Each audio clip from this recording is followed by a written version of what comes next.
Hey, it's Lemon. Welcome to the Backlogs. It's been a rough month for me so far, what with the challenge runs being of a slightly more difficult caliber, and my brain being a little bruised from slamming my head into so many brick walls. I think I'm owed a bit of a break. But not a real break. That won't come until January. No, when I say break, I just mean trying a game I've never played before, and therefore have no idea what I'm getting into. Should be fun. So, without further ado, let's talk about our game of choice. Naraka, Bladepoint. Confused? Scared? Trying to remember if you finished your laundry? Don't worry, it's all gonna be okay.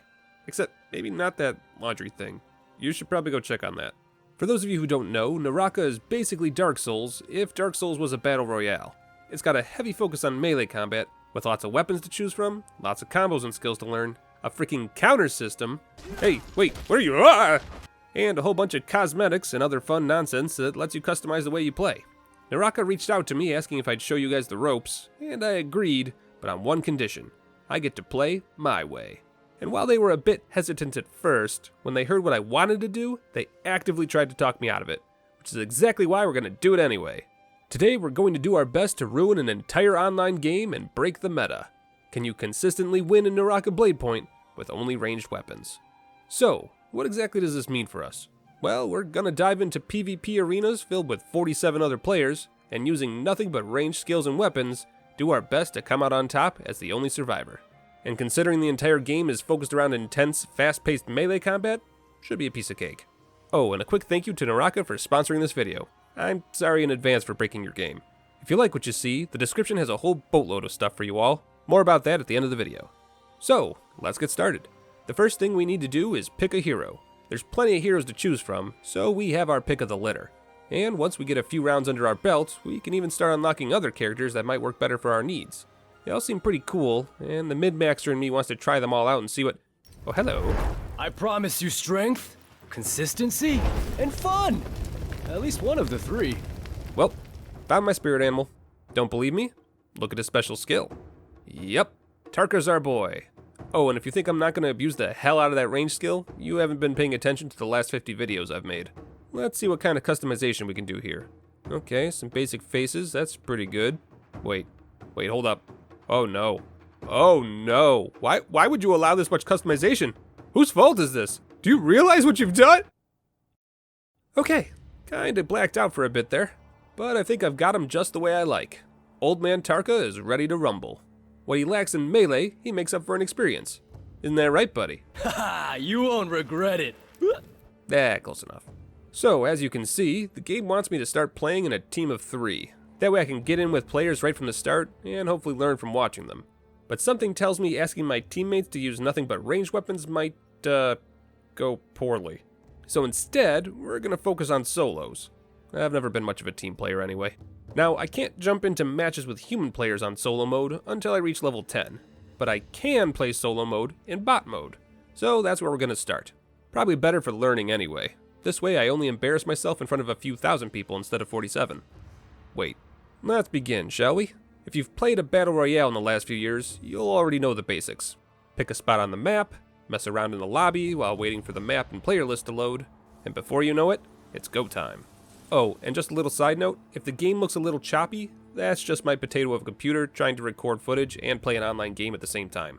There was almost zero lag when I was playing, and a few hours into playing I eventually realized what was happening and fixed my recording settings. Sorry about that. Okay, let's see what we got. Punches and kicks, can't use those. Ooh, but here's the cannon. That was easy. Let's see what else we got. A pistol. Does the game know what I'm doing? More loot pinatas. Oh god, I'm immediately overwhelmed. What does any of this mean? Okay, this is all important, so we're gonna take a minute to go over some stuff here. First up is the weapon bag. You put weapons in it. Simple enough. Over here is my item bag. There's a few different items you can find while out and about, such as health recovery items, armor recovery items, weapon repair kits, and a few other things like grappling hooks and keys. Here's our money, which can be used at vendors hidden around the map, where you can buy upgrades to your bag sizes, items, or even a magical nuclear strike. So yeah, smash pots and find money. Or steal it from other players you kill, either way works. And here we have a very important section, the Soul Jade bag. Found all over the map, Soul Jades help you create the exact build you want to use that match. As you can see, I've got a bunch of range defense, but also an epic Soul Jade as well. The epics give you a base boost like the other Soul Jades do, but also add a special effect. This one permanently increases my attack every time I kill an enemy. Hot damn, what a way to start. And would you look at that, my first victim, come to play. Wait, hold on, I haven't learned the controls yet. Hey, can we hold on a second? Hello? Please wait, I haven't even found my armor yet. Cannon? No? Well, crap, so much for being a juggernaut. But hey, at least we're not down and out. In Naraka, if you die in the first few minutes of a match, you can run to a respawn point and rejoin. That's actually really nice. Takes a little bit of the sting out of getting unfairly destroyed due to a bad start. Or, you know, forgetting to learn how the controls work. Alright, we're back in. Oh, and the game gives us some starting gear. Nice. Got a musket this time around. Looks like every ranged weapon has its own strengths and weaknesses. We'll have to figure all that out if we're going to have any level of success on the battlefield. Oh, and we're going to have to talk about weapon repairs as well. Not now, though. I'm kind of busy. Oh, wait, never mind. I'm free now. So, bit of a rough start, but that's to be expected, I guess. 35th place is better than I thought I'd get, if I'm being honest. Right, back to it. Maybe starting a little further away from everyone would be a good idea. Alright, much better. Let's see what we can find. So, these weapon repair kits. Basically, they work in two ways. For melee weapons, they restore durability. If your melee weapon runs out of durability, you can still swing it, but it does awful damage. Better than nothing, but not by much. If you're using a ranged weapon, they basically act as a reload. No ammo? Use a repair kit. Ooh! So, while I turn in all these daily quests and get some sweet experience boosts, let's talk about the different ranged weapons we're going to be using today. We've got the bow and arrow, which is pretty standard. 8 shots, decent range, decent damage. Charging them up increases the range and the damage a bit. Simple enough. Pistols are a bit faster, tend to have about 20 shots each, and are useful for short to mid-range combat. You can even charge them up so they fire 5 shots at once. Useful if your target isn't expecting it. Rifles are a bit slower, and are useful for mid to long-range combat. You can fire these bad boys from long range, and still get in all your damage, so they're great for picking off enemies. A bit slow for close combat, though. The cannon is exactly what you think it is. Good at mid-range, this thing deals hefty damage, but only has a few shots. It does some area of effect damage, so you don't have to aim too closely, but it is a little harder to aim due to the cannonballs arcing, rather than going straight like all the other bullets. And last but certainly not least, we have the repeating crossbows. These things are my bread and butter. The damage isn't great, but holding down the trigger lets you fire off up to 60 arrows at a time. Just spray and pray. This thing functions best at mid-range, but with a little Backlogs magic, I think we can make this weapon an unstoppable powerhouse. I play around in the customization menus a bit. Lots of cosmetics to unlock, that's for sure. None of it affects your gameplay though, so none of this helps our run. Still, if you're into that kind of thing, welcome to your new home. Moving on. And with a little more poking around, I eventually find my way to the hero skill screen, where I actually level up Tarka a bit. And look what I unlocked. Oh yeah, that's gonna come in handy. There's also a talent tree for Tarka, but we need to get a bit further into the game before we can use all of that. Okay, I think it's safe to say we're officially ready this time. I've got the controls down for the most part, and now that I know what all the ranged weapons do, we can really start to zero in on our build. Also, can I just say how much I like the mobility of this game? Just flipping around like it's nothing. Definitely makes me happy. Ah, crap, hello. Want to help me test out my build? First things first, pepper away with the pistol while staying as mobile as possible. And when you need a little space, or if you just want a little extra damage to give your enemy a chance to panic, huck a fireball. The nice thing about the burn effect is that it doesn't care about armor. All damage goes directly to health. You gotta love it. Hot potato! And with that bit of space established, we can switch over to the cannon for some big damage until she gets close again. At which point, break out the pistol again and whittle her down until it's over. Easy peasy. And with any luck, our opponents will have some good loot.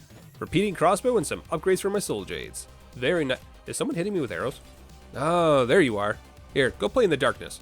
One more, eh? Alright, I think I can spare a few more pistol rounds for you. Definitely need to reconsider my loadout though. We'll run out of repair kits at this rate. If we can find them, what I'd really like to have is 4 health berries, 4 armor kits, 6 grappling hooks, and the rest of my inventory filled up with repair kits. As for soul jades, it wouldn't be a Backlogs build if it wasn't a complete glass cannon. Damage boosts all the way. The round continues much the same. Enemies come rushing at me, I blast them until they run out of armor, and dodge out of the way when they get a bit too close for comfort, give them the old hot potato when they get a bit too close, then finish them off when they're whittled down to the red. And would you look at that, a soul jade that makes my cannon explosions even larger. As if you had to ask. Oh, who's there? Man, she's a quick one. Nothing a little spacer can't fix. Oh, damn, another one. Okay, well, time to see how this build handles group fights. When it comes to taking on multiple opponents, this build thrives when it takes a secondary role. Opponents tend to focus on the melee users first, since melee does a lot of damage very quickly. Ranged weapons are meant to be used to inflict chip damage or to pick off a fleeing foe. So the fact that we're using them to do direct damage is definitely not the status quo. Works well enough. And if ever your opponents decide you're more of an important target, just boogie on out of there and let other players drag their attention back. Either that, or let the Shadowlands do their work. Either or, it all ends the same way. Honestly, I'm surprised the devs tried to warn me off of this build. I mean, look at this. Detonating rounds that explode when they lodge inside of enemies? Does that sound like a secondary weapon to you? No, the only real challenge so far with this build is figuring out the timing of what to repair and when. The beauty of ranged weapons is that almost all of them repair very quickly, which means you only need a second or two before you can put the pressure back on. Outside of that, just keep your eyes peeled for upgrades to your armor and weapons, and you'll be in the top 10 every time. Oh, and remember when I said the crossbow did chip damage at a rapid rate? Well, it does pretty great damage at a rapid rate when you hit the head. One clip, one death. If you thought that was good, wait till you see this. Venom tips. Every single bolt from your crossbow causes poison damage, which penetrates armor just like burn damage. Combine that with our skill, and we'll be unstoppable. Oh damn, we won? Holy hell, we won! I guess the last player was out in the Shadowlands and couldn't get back to the center in time. 9 kills as well. That's nearly an entire fifth of the competition. Not bad. Not bad at all. And with all that extra experience gained, we now have enough levels to start putting some glyphs into our talent board. As you can see here, I've been picking talents that emphasize my energy and energy costs. A large part of this build's success is its ability to outrun and outmaneuver other players. The less energy I have to spend to get away, the more likely my opponents won't be able to keep up. I also took a look at some of our other skills, mainly my ultimate. My current ultimate just gives me a melee boost and makes me quicker, which is fine for panic running away, but if I can unlock Vulcan, I can throw fireballs as much as I want until my ultimate wears out. God, was this character made for me? I feel like it was made for me. There are some heroes that are rough to fight against with this build though. If you ever find yourself poorly equipped and going up against a Sandy Boy, run. Or at the very least, be mentally prepared to only shoot at specific times. His abilities allow him to block ranged attacks with ease, and you can bet that he'll use them often once he realizes you're not planning on using melee attacks. He can't block fire attacks though, so feel free to use that information for what you will. God, I hate the Sandman. You really need at least 1 or 2 upgrades to your weapons to deal with him properly. It's manageable, but only just. I've said it once and I'll say it again. This build is great when there's several enemies on screen at once. You can literally pester your enemies to death. There's also a few weapon types that give this build trouble as well though. The pole staff, dagger, and nunchucks in particular, because of how quickly they attack. But don't worry, we've got a countermeasure for that too. The matches continue. My skills continue to get better and better, and the ebb and flow of dodging, shooting, dodging again, hot potatoing at the right times, it all begins to feel natural. We all knew I was going to be good at throwing firebombs, but this is getting ridiculous. God, I love the repeater crossbow. Combining it with maxed out damage soul jades makes it way stronger than it has any right to be. Every match goes better than it should. Every match gets me in the top 10, if not first place. The bots are getting smarter though. They're learning, and it's making things a bit more difficult. But I've been getting smarter too. I've gotten better at escaping combat, which means we have time enough to heal, repair, then make my way back into the combat to clean up the mess. Hot potato. One down, one to ah! You do have to get used to the idea of not getting full credit for kills though. This build tends to knock players down into the danger zone just in time for another melee player to swoop in and claim the kill. It happens an upsetting amount, but we all know who really killed that guy. And besides, the point of the challenge run isn't to have the most kills, it's to obtain victory. Though it is nice to get a few kills on the side. Almost there. Almost there. And there you go. Top 10. And now top 5. And now first place.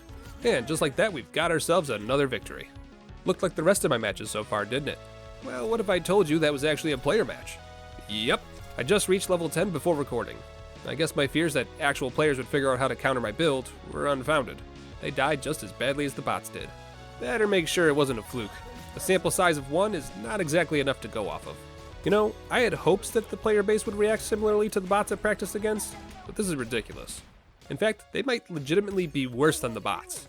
Bots would never get so hyper-focused. I've been peppering this group of players for 4 or 5 clips now, and they just keep working their way on down the river. That's fine though. If you all just want to keep hounding one another while I whittle you down with poison and fire, I won't complain. Oh, and the darkness. My oh my, we can't forget the darkness. Well, look at you go. And you're healing your armor up as well? If only there was something I could do about that. Oh, right. I can. And there we go. First place yet again. Still not enough data, but definitely not a complete fluke. Oh, and I finally figured out the proper time to use a cannon. I've been struggling a bit trying to find a use case for it, since if an enemy starts swinging wildly at you while you shoot at them, they have the potential to block your ranged attacks. Turns out, cannons are great for when your opponents are running away. We have a different kind of cannon when they're running towards us. You know, I've been pretty focused on making the right build and my Kaban effectiveness, but can we just take a minute to enjoy the scenery? Really do appreciate that Naraka isn't just another, we put a bunch of people in a high-tech death bubble and made them fight to the death scenario. Feels much more mystical. It's a nice touch. What do you think? Do you like the battle between good and evil happening all around us? No opinion? More kills, more matches where I get into the top 30. I mean the top 10. I mean top 5. And though I may not come in first every single time, I am more than happy with the results. Yes, dance away, but you almost lost to someone playing without melee weapons. And before you know it, we've done it. Levels 0 to 20, all with just ranged weapons. 10 levels against bots, 10 levels against players. Which means it's time. Time for the true test. Using a challenge run build against players who have played long enough to reach the ranked matches. No more messing around. No more new boot goofing. It's time to see what this build is made of. Yeah! Wait, no, stop. Quit. Fucking quit. Well, not exactly the best start. Yeah, I'm sure it'll get better. Crap. Alright, hold on, I think I'm starting to get the hang of it again. Oh god, wait, not again, please stop, I just wanna... Okay, it's been about 7 matches or so, and that was the farthest I've gotten. I think we can evaluate the data now. While it worked amazingly against players who were just playing to play, or were relatively new to the game, I think it's safe to say, the answer is no. You cannot dominate Naraka with just ranged weapons. Once you get to the big leagues, where players are trying their hardest not to lose, all bets are off. However, I see this as a good thing. Can you imagine the implications if I had been able to do this? Single-handedly destroying an entire gaming ecosystem? I mean, yeah, it would have been funny, but hoo boy, that would not have been a good look for Naraka. As it stands though, it appears that Naraka is in fact balanced enough to push back against my shenanigans. And honestly, I'm glad it is. This game is actually really fun, and definitely turned into my relaxation game while I was playing it. That said, you have to wonder, how good would I have done if I hadn't played with just ranged weapons? Well, I guess there's only one way to find out. Hello! And goodbye. Polearm user, huh? I know how to deal with you. Huh. You know, I think all that ranged weapon training is gonna pay off pretty strongly. It's like using a melee weapon was the only thing I was missing. I just needed a way to counterattack against enemies that got too close. Oh, that's a neat trick. Well, it was, anyway. And that's 4. And 5. And 6. And in a moment, you'll be number 7. Gotta say, definitely loving the longsword. Should have known I would be a speed demon player. What the hell is that? Is that a player's ultimate? Jeez, what else have you guys been hiding from me? Oh, a ranged user, huh? Good thing I know all the ways to screw that build over, having experienced it myself and all. God, it's just too easy. I mean, I do have an epic soul jade that recharges my armor with every kill, but that's just saving me the extra step of looting my opponent's bodies for the guaranteed armor recharge. Oh, where do you think you're going? No, I'm not through with you yet. And into the shadow with you. What the? Who said you could come back out? What, are you too good for the Shadowlands now? Get back in there. Another Shadowrunner, huh? What's with everyone trying to leave the Badlands today? Guess this is as good a time as any to try out the Greatsword. Damn, okay. I don't think I'm supposed to use it like a Monster Hunter Greatsword, but it's definitely working, so I won't complain. Oh, okay. I guess I win then. 15 kills. Not too shabby. Not too shabby at all. Play again? God, okay. I don't normally like multiplayer games because of how toxic they can get, but I'd be lying if I said I wasn't having a great time. Between the flowing combat and the movement, this game really is letting my Soulsborne veteran status shine. Oh look, we've got a runner. Serpentine! Serpentine! Huh, a dagger and a repeating crossbow. The 2 fastest weapons in the game. This should be bad. Oh no. Oh no. Naraka, you spoil me. The game has literally given me a way to create a death by 1,000 cuts build. Combine that with all the training Dark Souls has given me in regards to parrying, and everyone else is about to have a really bad time. God, I love hit and run builds so much! It's so satisfying just knocking people around and running off. Then just picking up the pieces once everyone has worn themselves out. Now all this game needs is a paladin class, and I'll be happy. I am really glad I took the time to try my challenge run though before playing in the big leagues. Taking that extra time to figure out exactly what kind of build I wanted and how to make it was definitely helpful. Call it a hunch, but I have a feeling a lot of people just jump straight into online PvP. And it's not like there aren't some good players out here. They just, aren't as good as I am. Apparently. What was your plan there, Chief? All you did was run into my arrows faster. Sure is a lot going on down there. It would be a shame if someone interrupted it from afar. It'd be an even bigger shame if that someone just also happened to find a soul jade that lets you reload your weapon immediately whenever you roll. Yep, truly a crying shame. Okay, this is getting bad. I think I might have found my new favorite casual game. You know that feeling you get? That feeling of being completely in the zone? That's literally how I feel the entire time I'm playing this. I mean, come on, I'm not that good at video games. Surely I'm doing something wrong here. Does that look right to you? Does it? Well, you know the drill. Gotta test the theory to make sure it's not a fluke. Yeah, that's why I have to keep playing. For science. Definitely not because I'm enjoying myself. Nope, definitely not. What? I don't have one more turn syndrome. You have one more turn syndrome. Okay, maybe just one more turn. Just one more turn. Okay, just one more turn for real this time. Just one more. I mean, I'm doing so good. It'd be stupid to stop now. Lemon? Huh? Have you left your office today? Depends. What day is it? Saturday. Oh, then yes. 3 weeks after you got this game, though. Oh. Then no. Please send help. I think I have a problem. I should probably stop now. Besides, it's not like Naraka has a character who's specifically focused on range weapons and explosion. What is this? Oh god. Oh god, no, please, I just got out! I won't go back! I won't! You can't make me! That's right, Naraka has a new character coming to the game on December 22nd. And if the teaser trailer is anything to go off of, she's gonna be my new favorite. Not only that, but you can click the link in the description right now to try out Naraka Bladepoint for free. Only between December 16th and December 22nd on Steam and Epic, or on Xbox if you have Xbox Game Pass. You can also get a 50% off discount between December 15th and January 5th on Steam and Epic platforms. So if you like the nonsense you saw on screen and find yourself enjoying the free trial, make sure to take advantage of that. Also, because 'tis the season to give, Naraka is offering a chance to win in a free lotto. From December 15th to December 25th, players who complete some in-game quests will receive a Naraka lottery ticket. Each ticket has a unique code, and the winning numbers will be announced on Christmas. Winners will have the chance to get prizes like an Xbox, an RTX 3090 Ti graphic card, and more. I should probably do that. My poor potato of a computer could use the upgrade. But anyway, that's about it. Thanks again to Naraka for sponsoring this video, and thanks again to all of you for watching. Only one more video to go this month. I hope you're ready. Until then, though, that's all I've got. Take care of yourselves, be good to one another, have a great Christmas, and I'll see you all again soon.